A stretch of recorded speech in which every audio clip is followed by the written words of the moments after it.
Welcome back to Culture Voice Reviews. Thank you so much for pressing on the video. Thank you so much for being with us again. Please like and subscribe and yeah, become part of the family. Thank you so much again for being on this video. So today we're checking out another video by CJ Dachamp. This time we're checking out Afro Samurai, the coldest samurai of them all. So without any further ado, let's get into it. Why they fighting? The bad shorty's out here watching from a distance. So she calls up DJ Noodle Barnacle and tells him, "Play my shit, baby." So bro pulls out his mixtape and said, "I'm about to go platinum with this." And they end up getting jumped by the damn Foot Clan. CJ Dachamp, we're going in. Alrighty, ladies and gentlemen. It is time to return once again to the round table of Black Air Force activity, a series that we observe and analyze. Tootie is going to beat the shit out of other Tootie is for our joy and entertainment. And ladies and gentlemen, without wasting time, I'm just go ahead and tell you. Today we is going over one of the coldest niggas to ever grace a manga panel in animation itself. And not to mention the niggas Rez is unspoken. But ladies and gentlemen, the coldest samurai to ever do it, this nigga Afro. I mean, come on, y'all. This man was so cold, they had to get Samuel L. Jackson to voice this nigga. What more evidence do you need? I mean, I'm still gonna do the trial. He belongs on the round table. On deck, so strap in, get some popcorn, and without further ado, Exhibit A. Yeah, alrighty, ladies and gentlemen. Now, to understand how this man became the coldest nigga to ever walk the earth, we gotta go back to the past. Now, as we can see, Afro is a little ugly ass shit. I ain't even gonna lie to you. You cannot tell me that bro is not built like the black ass NPCs from Sonic Unleashed. That big ass bobblehead, this nigga is a Funko Pop. He's malnourished. Man, dad, this man looking cold as a mug. So Afro's dad has the #1 headband. And you see, the #1 headband in this world basically means you is the coldest man to walk the earth. You is him. But there comes some baggage with it. Because everybody's your op. Everybody wants the goddamn headband. But you have to have the #2 headband to challenge the #1. So Afro's dad is about to face off against the #2 headband. Now you see, the holder of the #2 headband is this man named Justice. But to be honest with ourselves, this is literally Freddy Krueger. Yeah, straight up. Bro decided to make a guest appearance. So this man Freddy wasted no time. Bro pulled out the dual revolvers and started blasting. But that man Afro's dad was the coldest man on the earth for a reason. He started blitzing bro. Had this man on his heels tiptoeing back to Elm Street. So as he has bro right where he wants him, he goes in for the kill shot. But unfortunately, Freddy had tricks up his sleeves. He decapitates this nigga right in front of his son. That's a fatality. And then this man picks up his head, takes off the #1 headband, and throws it at this little nigga. He said, "Here's your nappy-headed ass daddy head, boy." So then he walks up to Afro. That is one way to get traumatized. And just saw his dad's head get cut off. And he says, "Ooh, it's unfortunate you had to see that little nigga. But it's all good, though. Because guess what? Fan of what? I'm back in the air, this gas and what? You still be alive right now if you nigga. It's a pack watch on Elm Street." Pack Watch 100. Afro just witnessed Freddy Krueger put his dad in a pack and smoke it right in front of his face. His quest for revenge began. Now, I ain't gonna lie, the man went through some tough times. Bro got jumped by some bandits while they was playing with his dad's skull. Bro said, "Fetch little nigga," and sends him flying and leaves him for dead. But he ends up getting found by Gino in Otsuru, and he ends up getting raised in a sword-fighting orphanage and trained in sword fighting under his master, who is going to be very important later on. So one day, Afro's out with Gino in Otsuru selling some fruit, and he ends up overhearing these dudes talking about, "Hey, so is #2 really back in town?" Yeah, man, apparently he's back from smoking all the hops. So this man Afro overheard this, and he decided, I'm gonna go jump this nigga. So later Now that's too early. That's a bad idea. beating some cheeks in the room. Hey, yo, what the fuck? And runs up on him like, "Wait, #2, nigga." And bro's like, "Hey, bro, chill. You see me busy up in here, don't you?" Yeah, fuck all that. Her booty stank anyways. What's #2, nigga? The bro tried to pull out the strap, but Afro slits his throat, makes his shorty pass out, and just straight up murders bro. Bro cock blocked the dude and killed him. But the dude wasn't dead yet, and basically gave him the Thanos speech, "You should have gone for the head," and murks himself. So later on, Bro's crew ends up pulling up on Afro and all the kids because they trying to slide back for their nigga. So they pull up on Afro and straight up surround him. They are really about to jump a little kid. They said, "We sliding for background character 384. So Afro said, "I then bet." So he started drinking his lemonade, threw the lemonade at Bro, and used it as a distraction to take his sword and decapitate Bro. Spat his hot ass breath in this dude's eyes, cut off dude's arm, makes this guy kill his own teammate, slices this grown-ass man in half, but then Gollum comes behind him and grabs him and starts saying, "My precious." Afro headbutts him, Bro misfires and gets a betrayal. But then this ugly bum right here ends up whacking him, this Pirates of the Caribbean reject-looking motherfucker. Then Bro starts stepping on him and saying, "Yeah, we sliding for our nigga, Rich, cuh." But one of the kids ends up throwing a spear at him and cutting off his ear. This nigga's Mike Tyson. Now Afro jumps up and shoves this blade in Bro's neck. But then Afro started saying, "Where's number 2? I'ma kill that nigga." But then Bro told him the number 2 is dead, and somebody done already killed him. So this is where we're going End to of the end off flashback. this flashback sequence, because this is just the first one. Everything will make sense later. So now we go to the present. Now, as we can see, Afro is the holder of the number 2 headband, and he is about to get jumped. So this bandit walk up and he like, well, looks like this is the end of the road for you, Afro Samurai.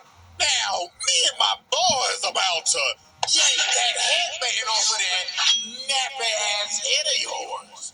You nappy-headed motherfucker. But this man Afro was not phased. Bro spat out the Zaza and hit that pose. So they all start running at this man like some hungry-ass hyenas. So Bro shoots this musket, but Afro cuts the bullet in half, and it ends up spreading and killing everybody behind him. And look at all these ugly bastards just running to their death. This was a damn massacre. Not even a fight. I don't even think Bro broke a sweat. This was a sad day. It went through the nigga's hair. And this was just disgusting. An absolute bloodbath. Bro sent all these NPCs back to the file logs. So then after it's all over, the lead band is like, "Wow, why you had to do this to us, nigga? The fuck we do to deserve this, huh?" You want to know what Afro's response was? Bro just casually smoked that back. Bro said, "Rip, bum-ass nigga." Then after that, he went to his imaginary friend Ninja, and Bro said, "Hey, pass that shit, nigga." And look at his monstrous inhale. Bro said, "God damn." So after that massacre, word starts spreading out that Afro's back in town. Everybody in this bar is shook. They like, "Boy, ain't no way in hell that nigga real." And I know everybody in this bar gotta be high as fuck. It is smoky as shit. Probably smells like straight Black and Miles, gas in a 2-pack of ass. So this man Afro walk in here and all these sketchy ass motherfuckers are shook. So he walk up to the fine ass bartender, I ain't gonna lie. So she like, "Hey, how you doing, baby? What you feeling today? Henny, Patron, Crown, Bacardi? I can make a mean ass mojito, nigga." So you think Afro would get a mean ass drink, like just straight Hennessy straight out the bottle? You know what bro said? Lemonade, ice, cold. What the fuck? What? Embarrassing. Well, everybody like, "Hey, what the fuck, old soft ass nigga?" Look at this big black nigga looking like Balrog. Bro slams the glass of lemonade, and he's like, "Yo, man, you must drink a man's drink, huh?" But Afro lifted up his hand, and Shawty was like, "Another one? On his tab?" So then Big Boy tried to swing at him, but Afro backhands Bro and sends him in the spin cycle. And look at this unspoken Riz. She was like, "God damn." So Afro pulls out this crazy ass looking straw, and she's like, "Damn, you cold as hell." And Bro took a mean ass sip and said, "God damn." And after that, it was wraps. The bartender was ready to give up the poom poom. So after Afro left the bar, some dude from the bar followed him, and he ends up pulling out this big-ass crossbow and just started shooting. Bro came ready to hit a lick. So while Afro was blocking all the arrows, Bro got desperate, so he pulled out the noob tool. Bro said, "I'm getting that headband at any means cost." But Afro came down and just made light work. Look at Bro this man stabbed him in the move. head. Bro said, "Night-night, motherfucker." But after he watched this idiot is when stuff got crazy. This big-ass nigga comes from the top of the cliff, pulls out a fucking RPG, And bro shot that thing, and Afro got blown off a cliff. That brother is slumped. So after Afro gets blown off a cliff, he ends up getting found and taken care of by this, oh my God, just yacht of a... Fine shorty. I guess when you just the number 2 coldest nigga in the world, you usually get all the bad bitches, don't you? But shorty was so bad, she even had this man Afro mesmerized. He ended up seeing her butt booty naked. She looked at him like, hey. And bro just looked at her and said, yacht. But literally, Afro knows shawty was two-timing him the whole time. She The was working Jezebel. with the goddamn Peanut Head Collective, the ones that shot Afro off the cliff. So she asked him to stay. She like, hey, so can you watch these fireworks with me? So they went outside, started watching these fireworks, and she just got freaky as shit. She started rubbing up on this man's arms, started kissing him. So obviously, that man Afro was like, oh, I'm busting the shit out of these cheeks. And yeah, you know what happened next. Turn on the R&B music, nigga. It's something about the girl. These are my hands, YouTube. These are my hands. As you can see, I'm just clapping to congratulate a young nigga on getting some ass. So after Afro dropped off the BBC Glizzy Destruction, shawty said, all this, I can't do this no more. She ends up betraying the League of Peanut Heads because she was like, nah, I can't do this. The BBC too good. But actually, the reason was, this is actually his childhood friend Otsuru the whole time. The one that straight up found him when he was left for dead. And she said she wanted to watch the fireworks with him before she died. So while they having this sentimental ass conversation, they end up getting ran up on by the ops. So Afro's telling this shawty, you need to get the stepping button. In the peanut head on top like, stupid bitch letting the BBC hypnotize you and shit. And then they just straight up burnt the house down, bro. And this man, Afro, was hurt. But this done made the man even more revenge driven. Bro was like, first my dad, now my shawty? Nah, nigga, that ain't gonna do. And then this man Ninja come out and he started talking, saying, hey, my brother, I mean, at least you got the hit. Now keep this pick that she gave you and pick out that nappy ass head, boy. So Afro goes up and runs up on the Empty Seven clan, or basically what I've been calling them the whole time, the League of Peanut Heads or the Peanut Head Collective. I mean, they basically the League of Shadows with peanut heads. But anyways, they ended up making a robot clone of this man. Look at his blood, his face, and his doppelganger. Bro doing the same thing that he doing. So Afro started getting into it with the Afro bot, but I ain't gonna lie, Afro was getting whooped. And then the peanut heads on top like, yes, my brothers! Witness that nappy-headed ass nigga get his ass whooped. But that man Afro had to lock in, so that man had to unlock the earliest form of Ultra Instinct. But we ain't know what the hell to call this back in 2007, so he unlocked the power of bob and weave. And look at his elegant ass jump. Then he just slices bro right down the middle. Made light work of that phony ass AI. So later on, while he's basically raiding their palace, he ends up running up on this one peanut head, and bro is just sitting there with some damn headphones on his head. Listen to the mixtape. Listening to, but it sounded like he listened to some party leaks. Bro saying, she suck on my dick. I bit out her back. Look at the plug. Look at BBC. Then bro just starts pouring some tea, then just starts bowing down saying, please just let me listen to my party leaks in peace. So after Afro passed him, he ends up running up on the big ass dude that shot him off the cliff. But Afro made short work of this bozo. Bro came from the roof and said, this is for my shawty. But then dude spawned more peanut heads from his backpack. This nigga is Cell, bro, just pooped out the Cell Juniors. So they straight up surround him. So this one run at him. But Afro shoves the sheath of the sword in his chest. And he just throws him at the other dude. And bro's like, oh shit, get off me, brother five. But Afro just picks up their sword and just makes a peanut kebab. About 5 minutes later, he walks into this next room. And Blood right here think he playing Splinter Cell. Bro thinks he's camouflaging the bodies with his night vision. But this man probably had the most brutal death in this entire show. So he trying to sneak him. But then he looking in the thing, he like, wait a minute, where'd he go? Afro, what the his eyes out, then shoves the thing in his eye sockets. Oh my goodness. But nah, what's even more crazy, this damn Afro bot came back. So then they start having the fight of the century. This hoe goes up to Kingdom Come, and then they just start fighting while falling through the clouds. But that man Afro got a good stab on him, and the robot was like, oh shit, danger, danger. And Afro just slams the robot back into the palace. And then the sword comes down right into its head, and the robot ends up blowing a load. Pause, but literally, nigga said, that felt good. So after Afro cooked the entire League of Peanut Heads and spun back for his shorty, he ends up running up on a man with a teddy bear on his head. And he's like, I've been waiting a long time for this. Darth Vader teddy bear. Samurai. This nigga is breathing and sounding like Darth Vader. This man, Samuel L. Jackson, must have loved that role as Mace Windu because this entire fight was a Star Wars reference. But this man, Afro, does not draw his sword and he just starts running away. And then he started getting cooked a little bit. So Teddy Bear Darth Vader's like, how dare you mock me, nigga? I mean, you're already one with the dark side, are you not? Hey, nigga, that's kind of racist. Quiet, you ignorant imbecile. I'm just speaking the facts. Then he jumps up and just slams him through this entire building. So then he ends up taking off the teddy bear mask. And this is his other childhood friend, Gino. So What? now we end up moving to our second flashback and how this man Afro actually got the number 2 headband. So do you remember his master that took him in and raised him and trained him in sword fighting?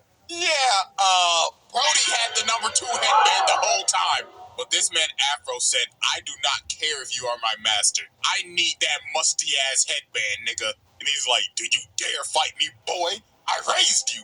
I was the father that stepped up. But all these bandits end up running up on them and all they students, because everybody wants that number 2 headband. But it was a literal bloodbath. All of Afro's friends just started dying. Gino got his back blown out.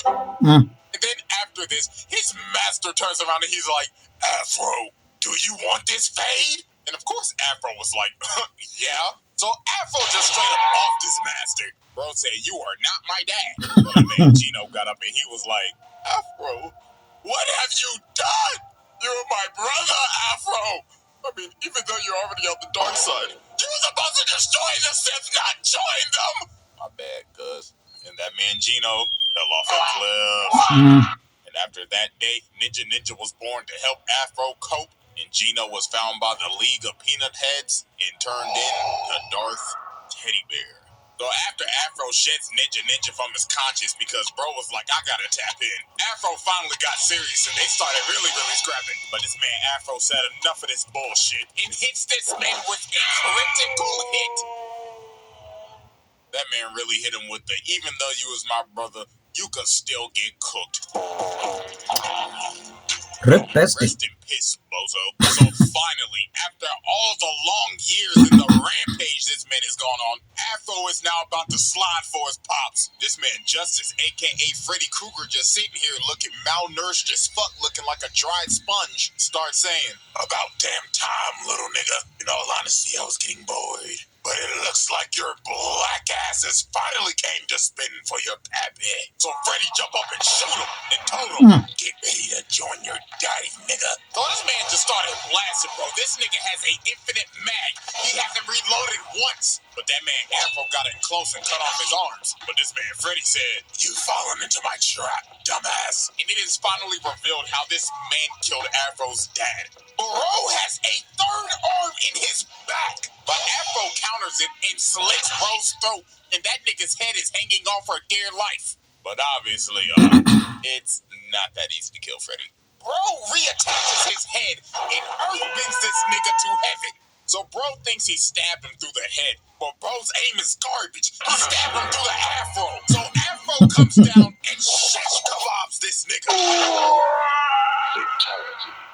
And that man Afro finally became the coldest nigga in the land for now. Alrighty, ladies and gentlemen. Now, as you could tell, that was a long-ass Exhibit A. Let's be honest with you, that's the only shit bro needed. But Exhibit B stands for bonus. I mean, come on, who doesn't want a little bonus exhibit from yours truly. Come on, after give it to us. the whole main story happens, there's a movie after this where some bad bitch comes and tries to fuck up this whole nigga's life, and she is also another one of Afro's childhood friends. Why is all of his childhood friends trying to kill him? So she ends up taking the #1 headband from him and ends up resurrecting this man's dad.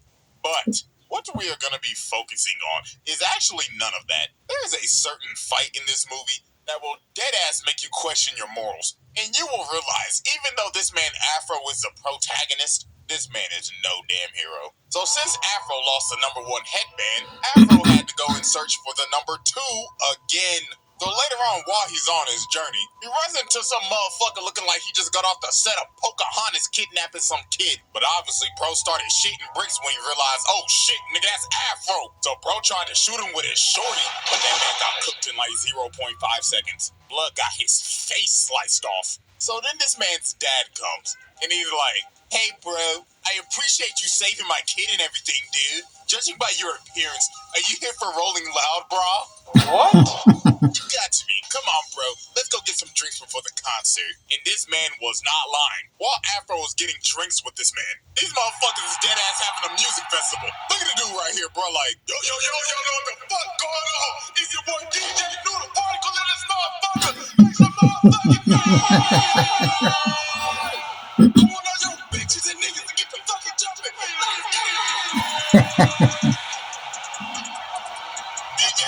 It's crazy.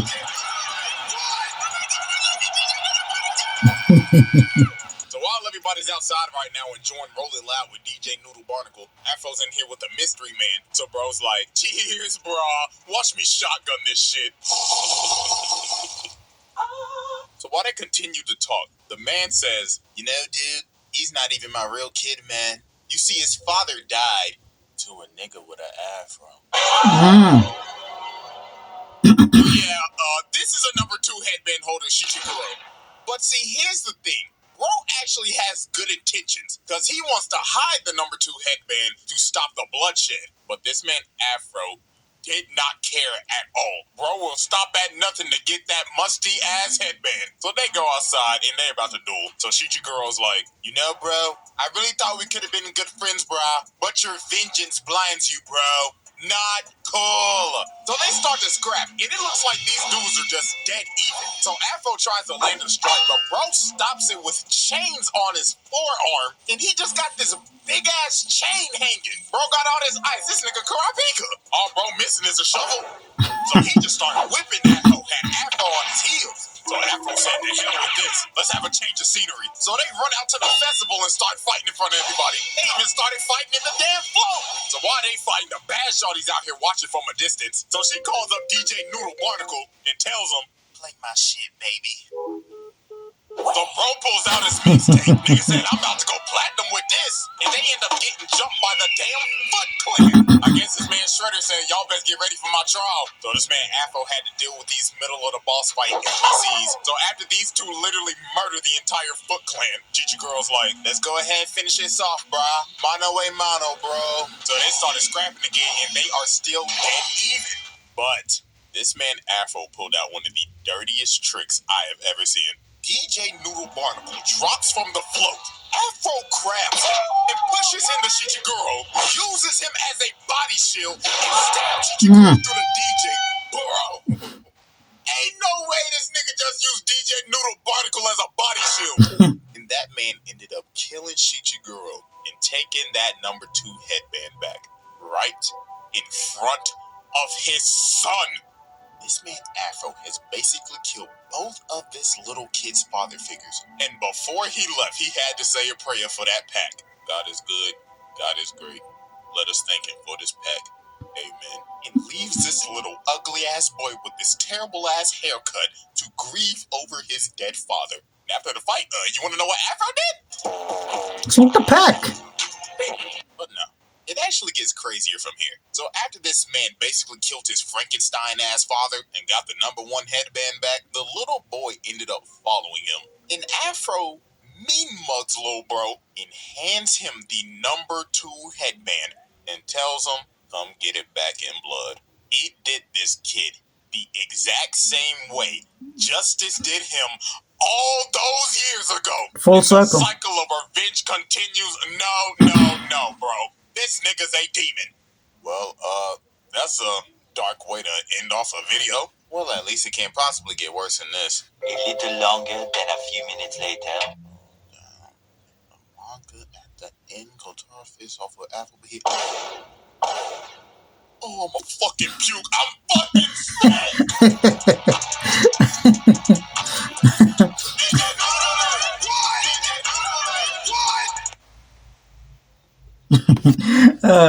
That's the video. Thank you so much for tuning in. Tell me, what was your favorite part? Tell me if you want us to check out more from CJ Dachamp. And yeah, thank you for tuning in. See you all next time.